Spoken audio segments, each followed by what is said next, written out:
hambanya Bapak Cikianko. Selamat melayani Pak, Tuhan Yesus memberkati. Oke, selamat pagi, shalom. Salam, salam, salam. Puji syukur kita diberikan kesehatan hari ini, ya, mengucap syukur. Juga saya diberikan kesempatan buat sharing. Amin. Sebentar.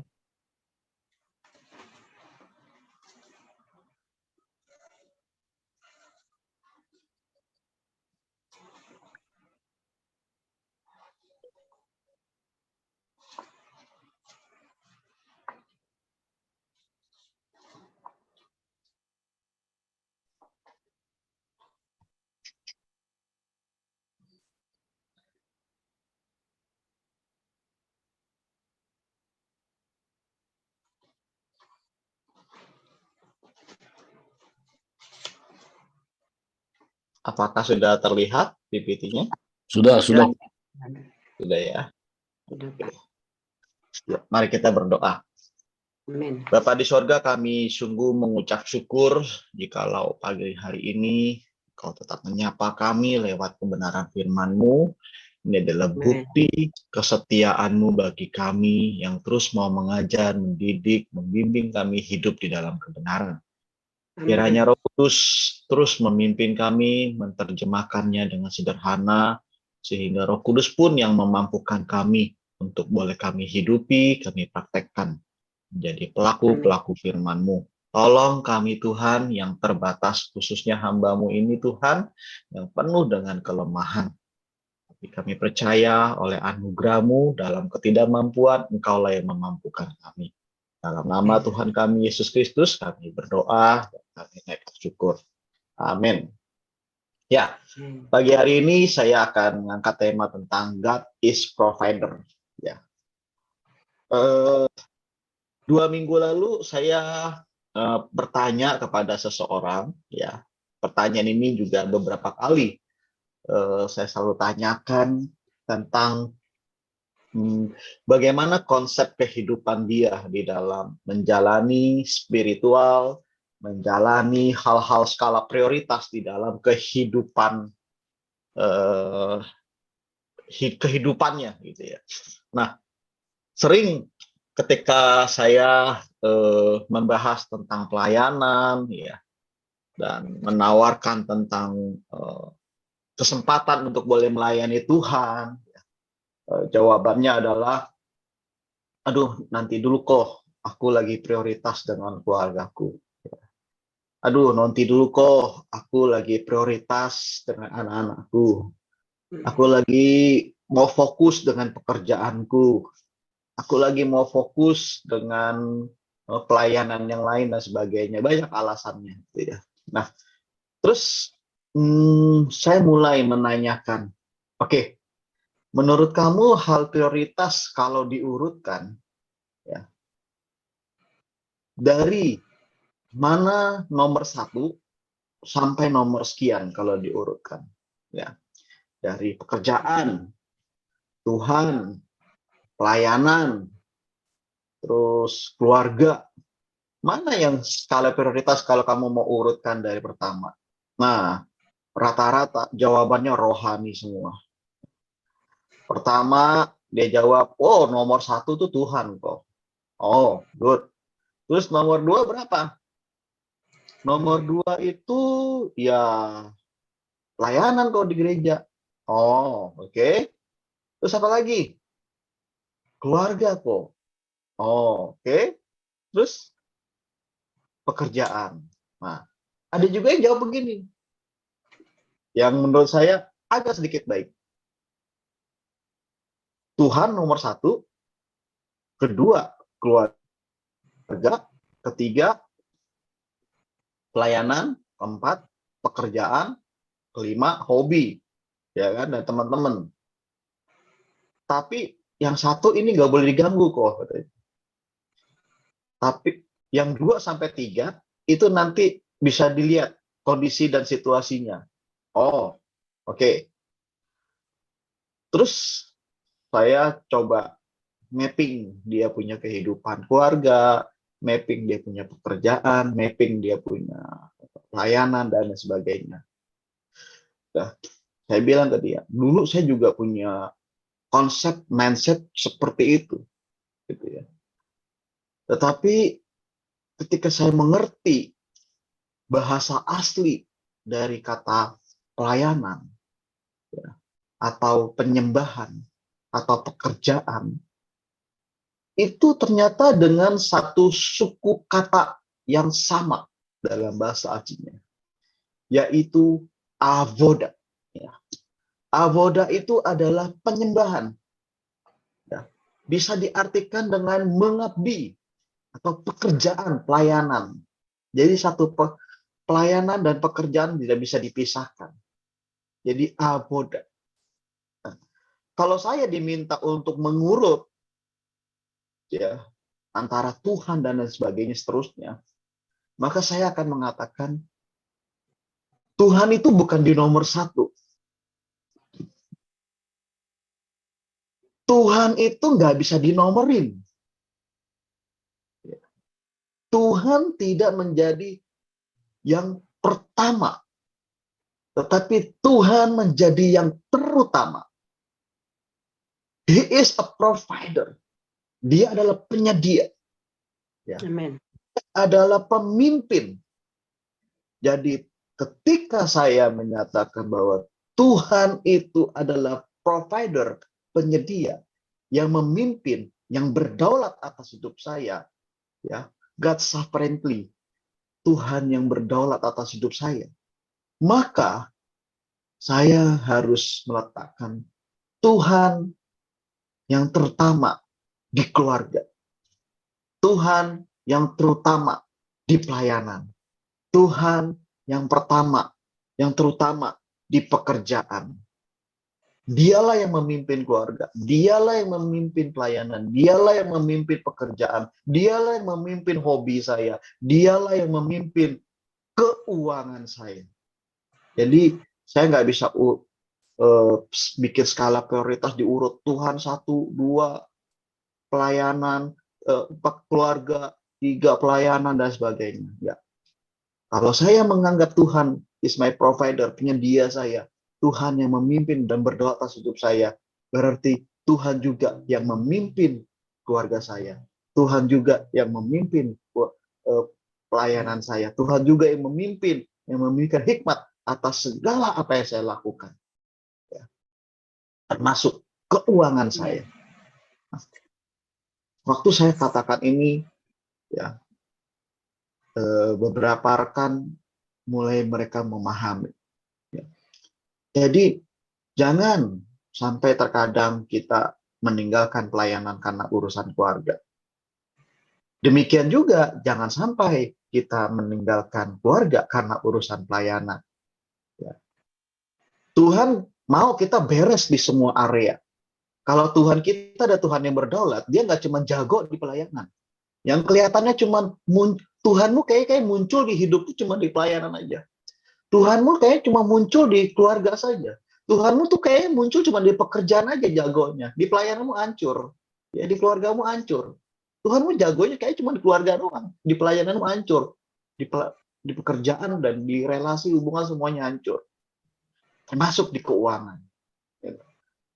Karena Tuhan kita adalah Tuhan yang turut bekerja dalam segala sesuatu untuk mendatangkan kebaikan bagi setiap kita yang mengasihinya dan yang terpanggil sesuai rencana Allah.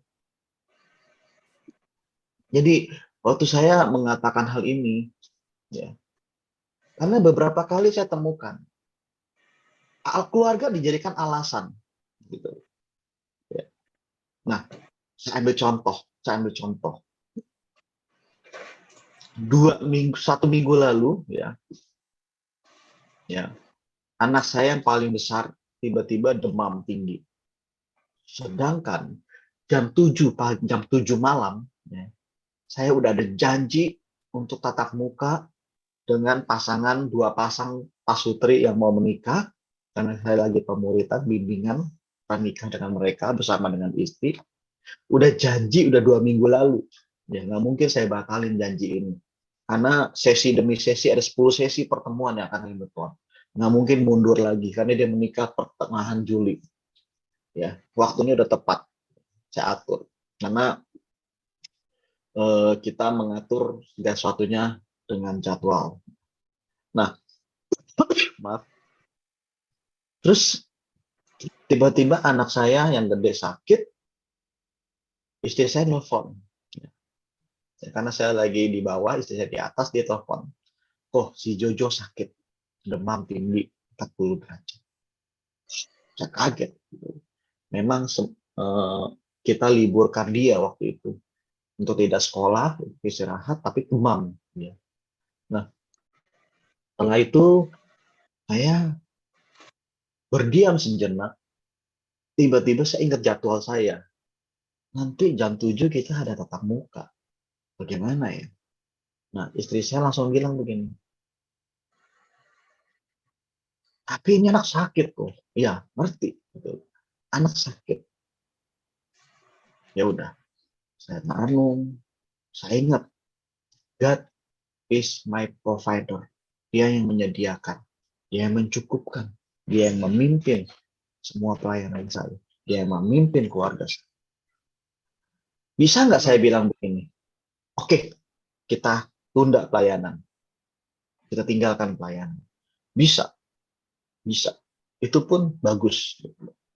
Tapi saya ingat, Tuhan yang memimpin semua pelayanan saya. Saya nggak mungkin meninggalkan mereka juga. Lalu merenung, ingat Yakobus 1 ayat 6. Apabila engkau kekurangan hikmat, mintalah hikmat itu kepada Tuhan. Dan dari situ, di dalam perenungan, oh tiba-tiba ada hikmat. Oh iya,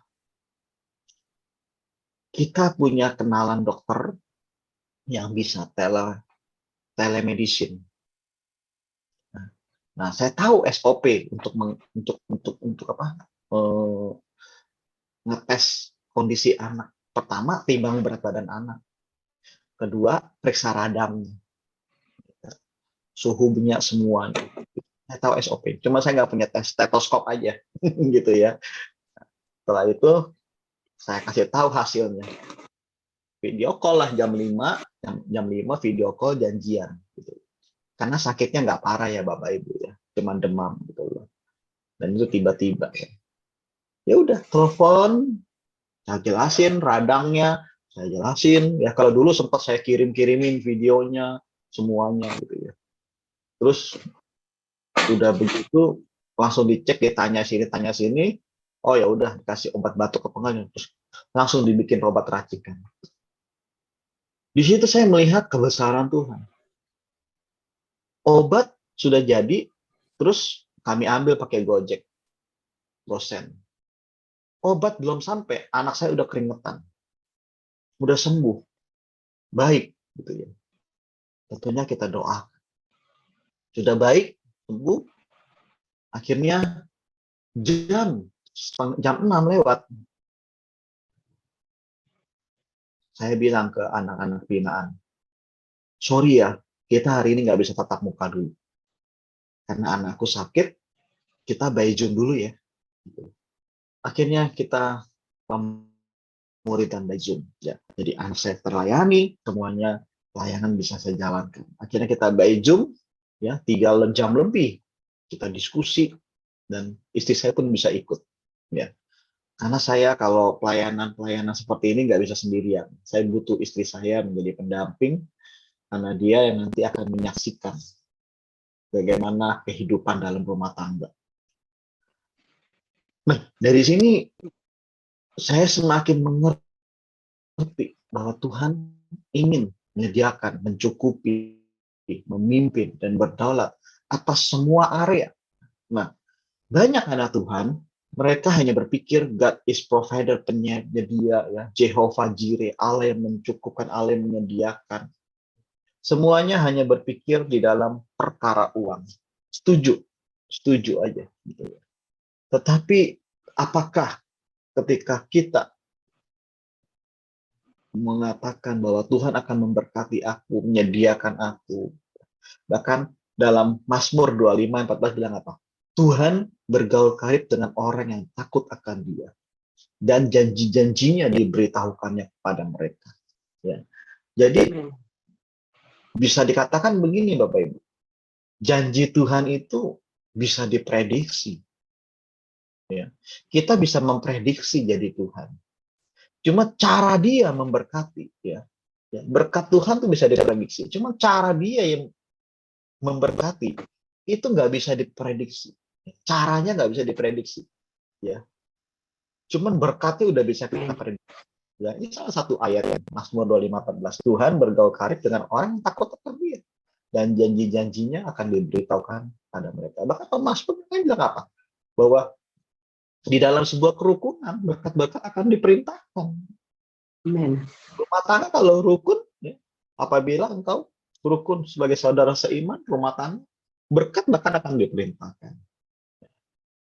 Nah, jadi di dalam God is provider ini, ketika kita mengatakan Tuhan adalah provider, penyedia, Tuhan yang memimpin, Tuhan yang hadir, ya, di dalam setiap kehidupan kita.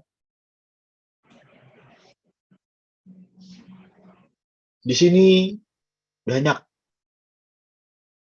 anak-anak Tuhan, termasuk saya dulu, mengalami sebuah kegagalan ya di dalam hal mengelola keuangan. Lukas 16 ayat 10 bilang apa? Barang siapa setia dalam perkara-perkara kecil, ia juga setia dalam perkara-perkara besar, dan barang siapa tidak benar dalam perkara-perkara kecil, ia tidak benar juga dalam perkara-perkara besar. Jadi uang itu adalah sebuah hal perkara yang paling kecil di dalam setiap kehidupan manusia. Uang juga menentukan, menjadi sebuah ukuran, takaran, ya, benar atau tidaknya seseorang di mata Tuhan. Ya. Bahkan ada yang bilang begini, kalau kamu pengen tahu bagaimana integritas seseorang, karakter seseorang, pinjemin dia uang. Lihat bagaimana cara dia mengembalikan. Bukan masalah besar atau kecil, dicicil atau dibayar langsung, tetapi cara dia mengembalikan. Pinjemin dia uang. Dari situ kita bisa mengenal. Ya. Terus uang jika tidak dikelola dengan benar atau bijak akan menjadi masalah yang besar dalam kehidupan. Dan banyak anak Tuhan gagal di dalam mengelola keuangan. Sehingga kehidupannya menjadi masalah. Kita selalu ngomong, God is provider. Dia penyedia. Jehovah Jireh, Allah yang mencukupkan. Tetapi begini, apa yang menjadi bagian kita? Apa yang menjadi bagian kita di dalam mengelola keuangan? Apa yang kita lakukan ketika kita sadar bahwa God is provider? Ya, banyak anak Tuhan gagal dalam kelola keuangan. Ya, seperti kemarin, ya, saya selalu mengutip kata-kata ini dari Bapak Larry Bucket. Cara seseorang mengelola keuangan sangat menentukan persekutuannya dengan Tuhan. Ya. Jadi, ya, dalam ayat ini pun katakan, jadi jikalau kamu tidak setia dalam hal mamon yang tidak jujur, siapakah yang akan mempercayakan kepadamu harta yang sesungguhnya? Dan jikalau kamu tidak setia dalam harta yang lain, orang lain, siapakah yang akan menyerahkan hartamu sendiri? Seorang hamba tidak dapat menjadi mengabdi pada dua tuan. Karena jika demikian, ia akan membenci yang seorang dan mengasihi yang lain. Atau ia akan setia kepada seorang dan tidak mengindahkan yang lain. Kamu tidak dapat mengabdi kepada Allah dan kepada. Jadi ada dua tuan di sini, ya, yang kepadanya manusia mengabdi, yaitu kepada Tuhan atau kepada uang. Kita nggak bisa mengabdi kepada keduanya, karena hidup kita akan condong kepada salah satunya. Apalagi Tuhan menghendaki umatnya mengasihi Dia segenap hati, segenap jiwa, segenap akal budi dan kekuatan kita. Ya. Ketika kita menerima Yesus sebagai Tuhan dan Juru Selamat, ya, Allah yang berdaulat atas hidup kita, kurios atas hidup kita, ya. Ia juga mau kita menerima Dia sebagai Tuhan. Bagaimana kita menunjukkan Tanya gini, bagaimana caranya kita menunjukkan ya, bahwa Tuhan kita itu bukan uang, tetapi Tuhan. Ya. Orang yang sadar bahwa Tuhan adalah penyedia, provider, yaitu terlihat dari cara dia mengelola keuangannya.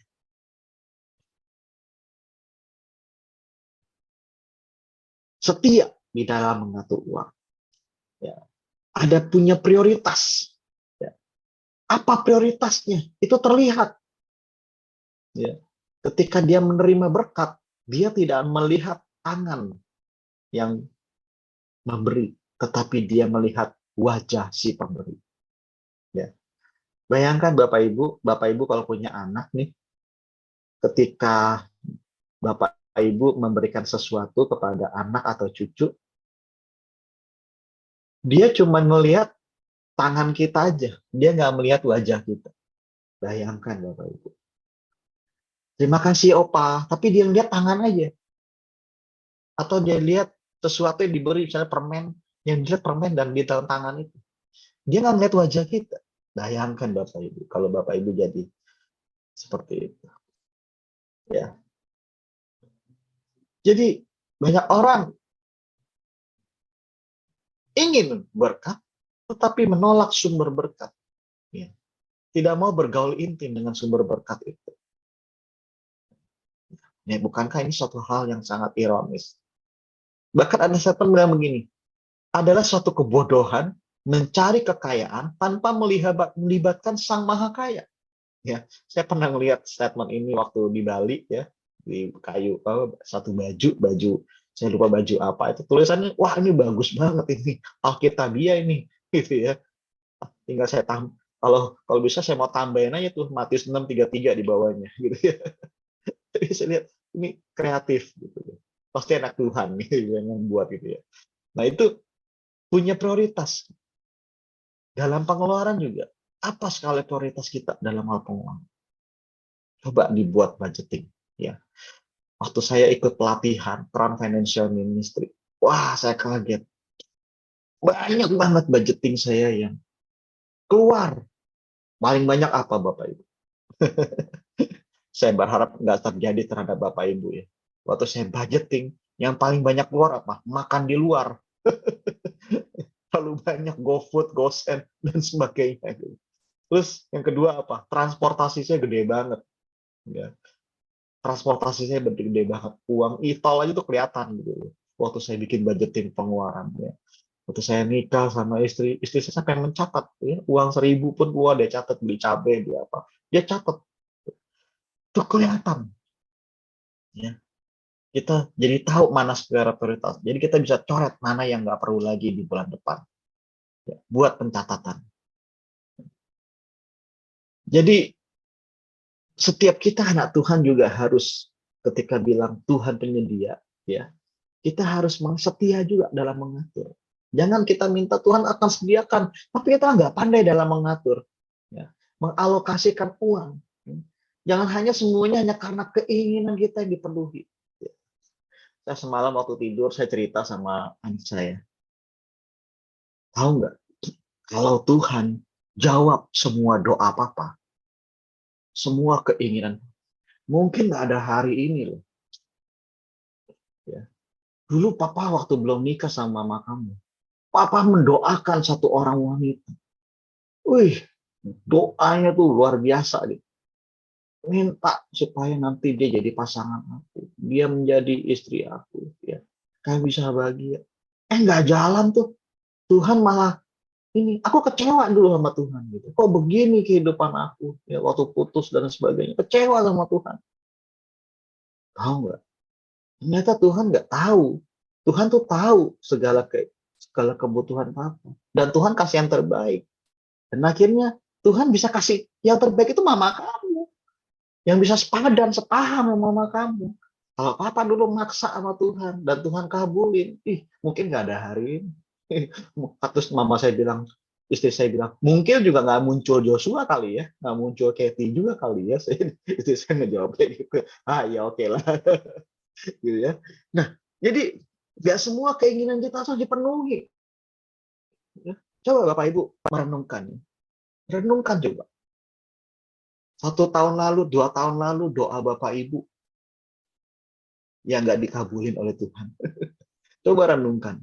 Ya. Mungkin hari ini Bapak Ibu bisa bersyukur. Ya. Waduh, puji Tuhan nggak dikabulkan. Banyak keinginan-keinginan kita. Tapi Tuhan tuh selalu mencukupkan. Nah, ciri-ciri orang yang cukup itu dia selalu mengucap syukur dengan apa yang ada. Ya, bukan berapa banyak yang bisa kita miliki, namun berapa banyak yang bisa kita nikmati bersama keluarga kita di dalam kasih Tuhan. Ya, bukan berapa banyak yang bisa kita miliki. Ya, saya punya teman, ya, sakit parah. Akhirnya dia nggak bisa menikmati apa-apa. Duit yang banyak, ya, hartanya berlimpah, tapi nggak bisa menikmati apa-apa karena mengidap penyakit tertentu, sehingga banyak larangan dalam hal makan, beraktivitas, dan lain sebagainya. Nah, yang kedua, orang yang setia mengatur keuangan, ya, dia sadar bahwa Tuhan selalu menjadi dia. Dia selalu menghindari hutang. Ya. Saya kemarin dengar dalam berita, ya, banyak mahasiswa, ya, mahasiswa besar, saya nggak sebut nama di sini, mahasiswa universitas terbesar, mungkin nomor 1 di Indonesia, nomor 2 atau nomor berapa lah peringkatnya di Indonesia. Tahu nggak? Mahasiswanya terikat dengan pinjaman online. Padahal itu sekolah luar biasa. Pintar mungkin dalam secara akademis. Tapi mereka nggak bisa menghindari hutang. Terikat dalam pinjaman online. Di Amsal 22 itu bilang apa? Orang yang kaya menguasai orang miskin. Orang yang berhutang akan menjadi budak dari yang menghutangi. Hindari pinjol. Ya dulu saya banyak kartu kredit Bapak Ibu. Karena tergiur dengan diskon-diskon dan fasilitasnya. Ya, awal-awal, wah ini Bapak gratis iurannya gini. Tapi ketika saya sadar, udah untuk sesuatu yang kita nggak mampu, jangan kredit. Ya, apalagi kalau kita beli kulkas, ketika beli pakai kredit, nanti kulkasnya pas dibuka, kredit, engsalnya bunyinya kayak gitu. Ya. Pokoknya pengeluaran-pengeluaran besar kami catat, kami buat budgeting. Saya dulu suka pakai kartu kredit, sudah saya gunting-guntingin. Tinggal satu, ya, yang saya pakai. Karena untuk auto debit asuransi, auto debit dan lain-lain, ya, yang kadang saya suka lupa untuk bayarnya. Makanya harus auto debit, nanti ditagih 1 dus sekaligus per bulan. Nah, ayo kita buat budgeting, ya, keuangan keluarga dengan benar bersama dengan pasangan kita, sama dengan anak. Coba buat pengeluaran. Hari ini keluar berapa, hari ini keluar berapa, hari ini keluar berapa. Catat selama sebulan. Itu keluar, kelihatan tuh. Mana skala prioritas, mana yang harus dihindari. Ya. Hindari hutang-hutang. Sekarang banyak penawaran-penawaran di online, ya kan. Apa ya, isi cash, apa ada laku. Banyak saya sekarang dapat setiap buka YouTube pasti dapat iklan itu. Di mana-mana mondar-mandir iklan. Terus orang yang setia mengatur uang, dia juga setia terhadap harta orang lain. Ayo kita mulai mengevaluasi. Nah, ini kan bisa saya pakai, ya, barang sisa dari kantor atau dari gereja. Saya sebagai pemimpin kadang suka marah dengan jemaat, ya, dengan koster. Ya.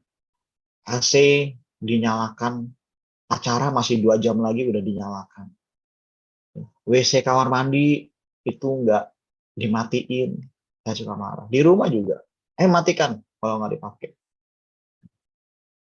Terus kalau anak saya kalau lagi makan di McD, makan secukupnya, ambil sambal cukup. Biarpun kita bolak-balik.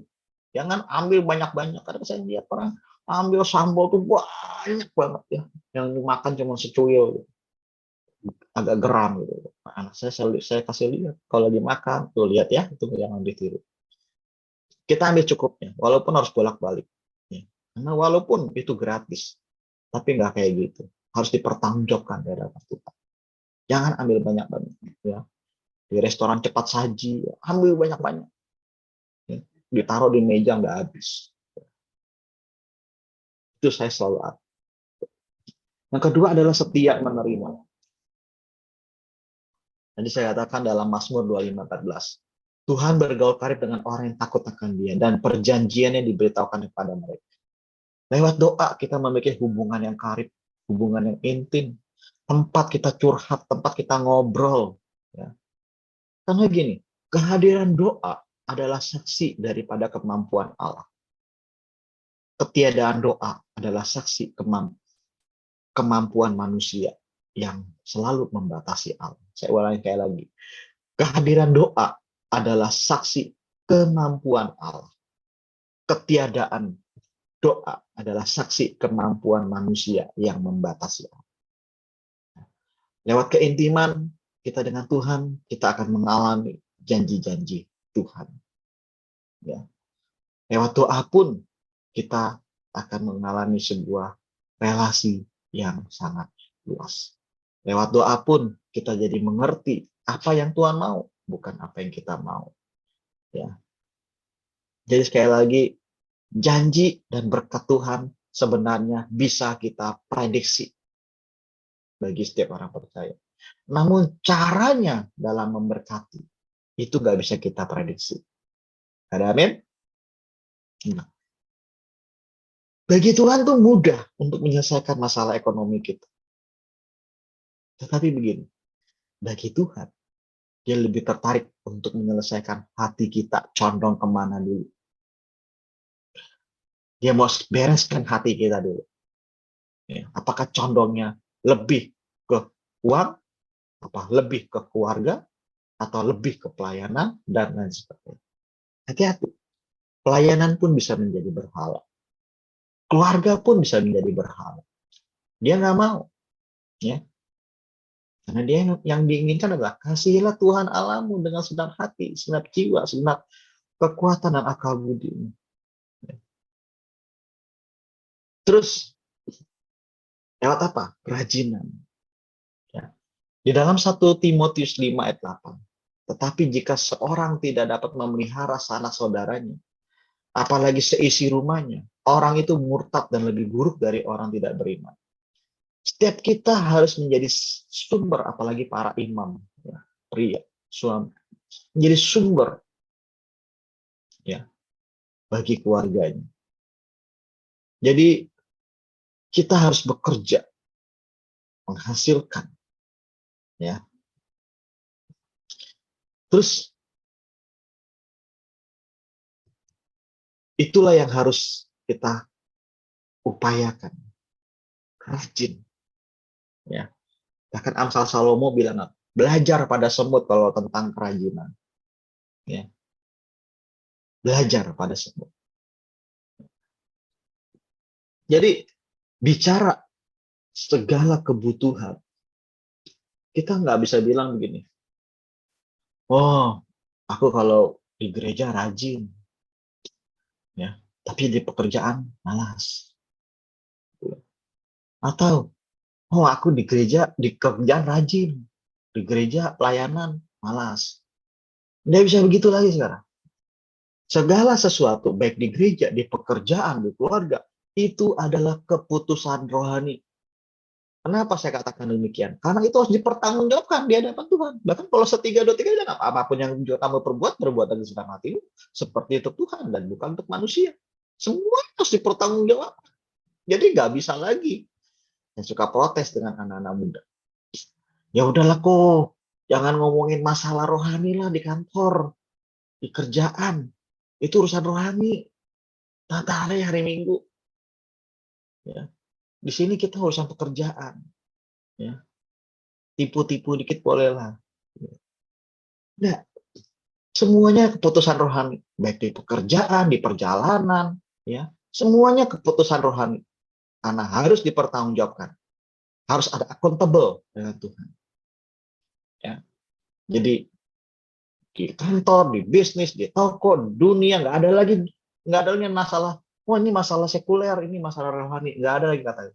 Tetapi semuanya adalah masalah rohani. Semuanya adalah keputusan yang harus dipertanggungjawabkan di hadapan. Nah, setia menerima juga lewat kreativitas. Ya. Contoh kemarin dalam masa pandemi, banyak perusahaan tutup, banyak usaha-usaha dalam posisi yang sulit, ya. Cicilan rumah, mobil, banyak pengangguran. Disinilah kita perlu kreativitas, menciptakan sesuatu yang baru, ya, di dalam berusaha dan lain sebagainya. Ya, Amsal 12 ayat 24 bilang apa? Tangan orang rajin memegang kekuasaan, tetapi kemalasan mengakibatkan kerja paksa. Ya, Amsal 10 itu apa? Berkat Tuhanlah yang menjadikan kaya. Susah payah tidak akan menambahkan. Jadi, dengan segala kreativitas, kita mengerti bahwa dalam kreativitas itu ada Tuhan yang turut andil memberikan hikmat bagaimana kita mengelola keuangan, setia di dalam menerima. Saya melatih beberapa anak binaan, ya, dan melatih mereka bagaimana bisa kreativitas di dalam menghasilkan. Karena saya nggak mau mereka tuh cuman ketika udah dimenangkan, dimuridkan, pokoknya semua ikut Yesus pasti aman. Nggak begitu. Harus dilatih di dalam keuangannya, harus dilatih di dalam kreativitasnya. Dan melatih mereka bukan perkara yang mudah, tetapi yang penting saya memberikan sebuah mindset, konsep. Ketika engkau mengakui bahwa Tuhan adalah penyedia, maka engkau juga harus setia di dalam bekerja. Terus yang ketiga adalah setia di dalam memberi. Ya, ajarkan mereka memberikan persepuluhan. Ya. Persepuluhan ini, oh ada yang bilang begini, oh kalau di persepuluhan itu perjanjian lama kok. Ya. Perjanjian baru udah nggak ada. Saya bisa balik. Oh kalau persepuluhan perjanjian lama. Ya. Kalau begitu kamu mau pakai perjanjian lama ya. Oke.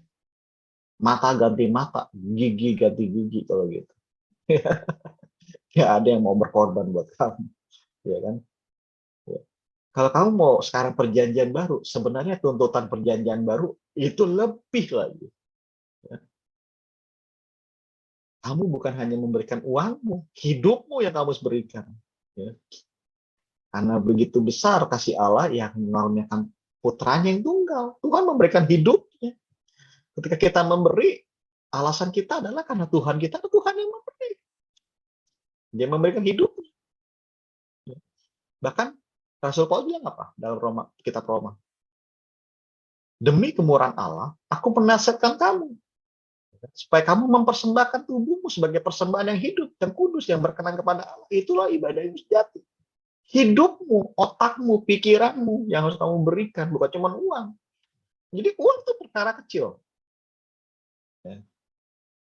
Jadi kita jangan salah artikan bahwa wah saat kita memberi, ya, nanti pasti diberkati. Enggak. Model kalkulator Tuhan nggak kayak gitu.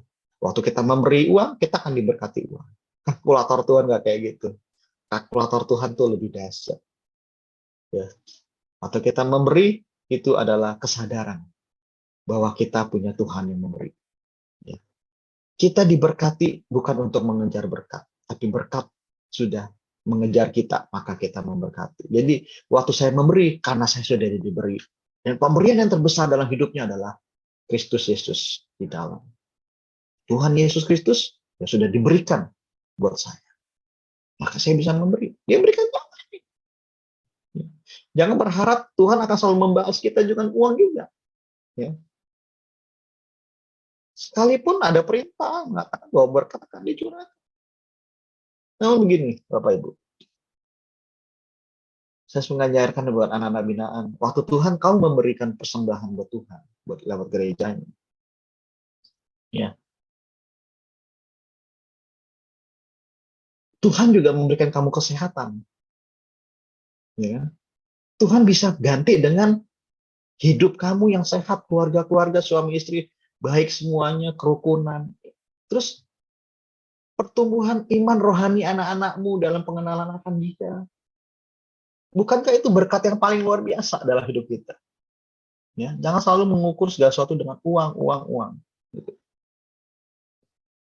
Tuhan bisa membalas, Tuhan juga bisa memberkati lewat pengenalan kita, pertumbuhan kita pada Tuhan. Lebih mendalam, keluarga sehat, dan lain sebagainya. Halo, apakah suara saya masih terdengar? Jelas, Pak. Lanjut. Ya, soalnya earbud saya mati nih. Ya, jadi dari sini kita bisa, kenapa kita harus setia di dalam memberi? Ada yang bertanya begini, boleh nggak persepuluhan saya ini saya kasih ke panti asuhan aja deh? Kayaknya di sana membutuhkan, gereja kayaknya udah makmur. Saya lihat gembalanya udah makmur, pendetanya udah makmur. Saya kasih panti asuhan deh, ya janda-janda miskin, boleh nggak? Gitu. Saya tanya ulang, kalau kamu ngasih yang 10% bagian Tuhan, boleh nggak kamu pakai yang 90% buat ngasih mereka? Kenapa harus 10% yang menjadi bagian Tuhan kamu yang harus dikembalikan ya kepada Tuhan? Kenapa kamu nggak pakai 90% bagianmu? Oh iya kok ya, masih ada lebih banyak ya kita ya. Iya, kamu masih lebih banyak 90%. Kenapa kamu harus ganggu yang 10%? Gitu ya. Nah, jadi Bapak Ibu, uang ya bisa beli obat yang mahal, namun nggak bisa membeli kesehatan tubuh kita. Uang bisa beli kasur yang mahal, namun uang tidak bisa membeli tidur yang nyenyak, tidur dalam hadirat Allah. Uang bisa membiayai acara pernikahan yang megah, namun nggak bisa menjamin keluarga yang sukacita. Uang bisa membeli rumah yang besar, namun nggak bisa membawa Anda ke dalam rumah Bapa di surga yang kekal. Yuk, mari kita sepakat sebagai anak-anak Allah. Ya, berkat terbesar bukanlah uang. Uang hanyalah alat sementara saja. Berkat terbesar dalam setiap kehidupan kita, yaitu bahwa ketika kita melihat ya, suami dan istri, ya, anak-anak kita bertumbuh dalam pengenalan dengan Dia dengan benar.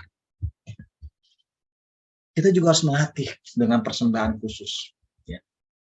Saya bilang dengan beberapa jiwa ya yang sudah dimuridkan, dimenangkan, ya sudah dibaptis, bahwa ketika Anda menyisihkan, ya, beda dengan menyisakan.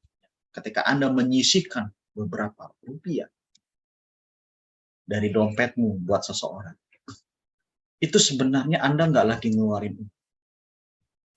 Tetapi Anda mungkin sedang lagi belajar mengeluarkan salah satu berhala dalam hidupmu. Saya ulangi sekali lagi.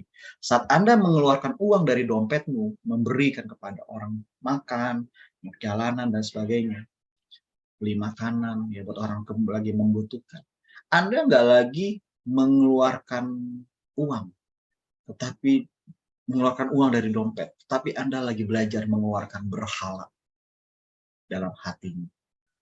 Apakah uang menjadi berhala dalam hati kita? Ya. Apakah uang menjadi sesuatu yang utama dari kita?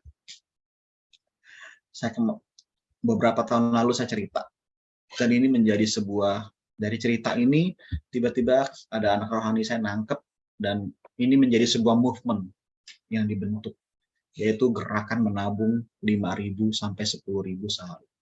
Saya cerita sama istri saya, Hani, kita ini ya, kalau ada orang yang benar-benar membutuhkan uang, dia lapar, dia butuh makan, dan lain sebagainya, ya, sebenarnya kita bisa meminjamkan. Bukan hanya meminjam, kita juga bisa memberi secara sukacita. Ya. Kecuali orang pinjam uang buat nikah ya. Pernah Bapak Ibu, orang mau pinjam uang dengan kami untuk nikah. Waduh, itu mah haram banget bagi saya. Ya. Mau nikah kok minjem gitu kan. Nanti mau dikasih makan apa setelah udah nikah? Nggak akan gitu. Bahkan kalau ada gereja di gereja kami, orang yang belum bekerja nggak akan kami nikahin. Ya, nggak akan kami nikahin karena itu nggak, konsepnya nggak alkitabiah. Ya, dia harus bekerja dulu, ya, mencari nafkah dulu. Nah, waktu cerita begini, loh kenapa? Iya, kalau kita menyisihkan uang kita, mengeluarkan berhala itu dalam hati kita, 5.000 aja sehari. Ya. 30 hari berarti terkumpul 150.000. Tinggal kita doa. Tuhan, ini uangmu 150.000, ini apa yang jadi bagianku, aku ingin persembahkan. Kemana Tuhan? Uang ini akan aku berikan. Taruh aja. Nanti Tuhan cepat jawab. Ya. Tuhan cepat jawab. Mungkin nanti kita lagi di jalan, ketemu ada manusia, orang-orang yang gerobak. Kita, ya, kami biasa nggak pernah ngasih uang. Pasti beliin makanan. Bako, keluarin Indomaret, saya ajaran anak saya. Yuk, kamu pilih minuman tuh. Makanan, nanti kami yang ngasih, papa yang bayar.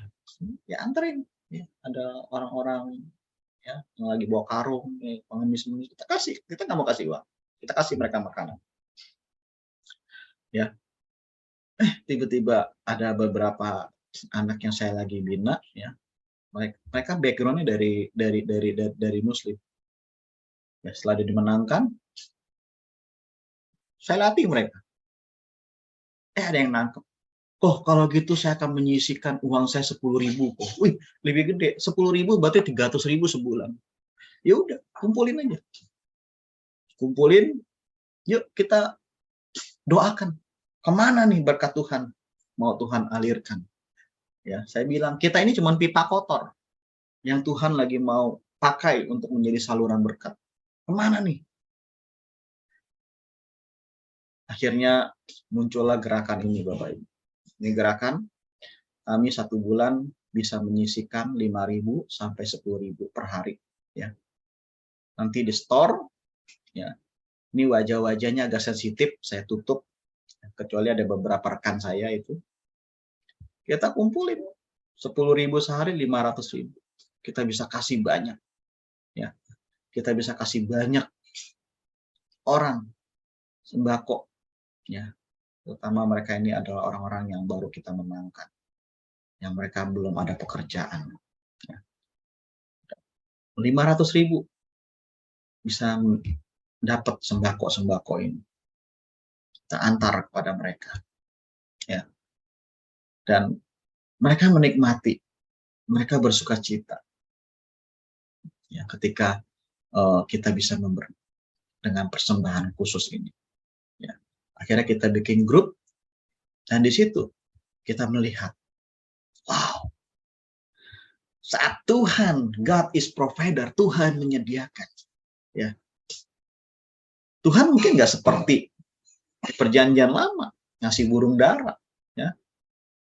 Terus ngasih banyak makanan, susu, madu, semua yang langsung. Tetapi Tuhan juga memakai kita sebagai saluran berkat. Tuhan juga mau melibatkan kita. Ya. Di saat seseorang ya sedang berdoa minta sesuatu kepada Tuhan. Ya. Jangan-jangan ketika kita bisa menjadi saluran berkat, ternyata hidup kita ini adalah bagian daripada jawaban doa dari orang tersebut. Ketika Tuhan memakai hidup kita. Ya, Tuhan mau bekerja sama. Saya senang dengan kata kawan sekerja Allah. Saya selalu mengatakan dengan tim kita ini semua kawan sekerja Allah. Tuhan mau melibatkan kita menjadi partnernya, menjadi sahabatnya, menjadi rekannya, kawan sekerjanya, menjadi prajurit-prajurit. Ayo, apa yang bisa kita lakukan? Lakukan. Bahkan emas dan perak tidak ada padaku, tapi ada apa yang ada padaku, itulah yang kuberikan. Waktu kita, pikiran kita, tenaga kita, termasuk dengan komunitas The Power of Love ini. Ya. Ini adalah sesuatu yang luar biasa bagi rekan-rekan. Jadi dalam hal apa kita masih terjebak menjadikan uang menjadi tuan kita? Apakah kita sudah memberikan pemberian khusus ya dengan jujur kepada Tuhan? Nah, apa yang perlu kita ubah di dalam kebenaran ini hari ini? Mari kita berdoa. Bapa di sorga, terima kasih Tuhan ketika kami mengakui bahwa Engkau adalah God is provider. Engkau adalah penyedia, Jehovah Jireh bagi hidup kami. Kami juga harus melakukan apa yang menjadi bagian kami. Kami butuh tuntunan-Mu ya Roh Kudus. Bagaimana kami menjadi pribadi anak-anak Tuhan yang setia di dalam mengatur keuangan, setia mengatur kehidupan, dan setia di dalam menerima, dan juga setia di dalam hal memberi. Karena kami tahu Tuhan, satu hal yang kami sadari, ketika kami memberi, bukan untuk menerima. Ketika kami memberi, karena kami sudah diberi terlebih dahulu. Yang pemberian terbesar dalam kehidupan kami adalah karya salib. Karya penebusan di atas kayu salib. Dan biarlah ini menjadi rema dalam kehidupan kami. Kami nggak lagi mengejar berkat, tapi berkatlah yang mengejar kami. Dan ketika kami memberi, karena kami sudah diberkati. Bukan untuk diberkati. Biarlah spirit ini boleh kami bangun. Bahwa Engkau ada di mana-mana. Engkau ada di keluarga kami. Bukan hanya sekedar ada, tetapi Engkau juga memimpin menjadi provider di keluarga kami. Engkau ada di pelayanan kami, menjadi provider di pelayanan kami. Engkau ada di keuangan kami, menjadi provider di keuangan kami. Di pekerjaan, dan dimanapun. Biarlah Engkau menjadi tempat yang terutama, yang memimpin, yang berdaulat atas segala area itu. Terima kasih Bapa. Yang berdoa dan memohon hanya demi nama Tuhan Yesus. Kami naikkan syukur. Amin. Saya kembalikan, silakan.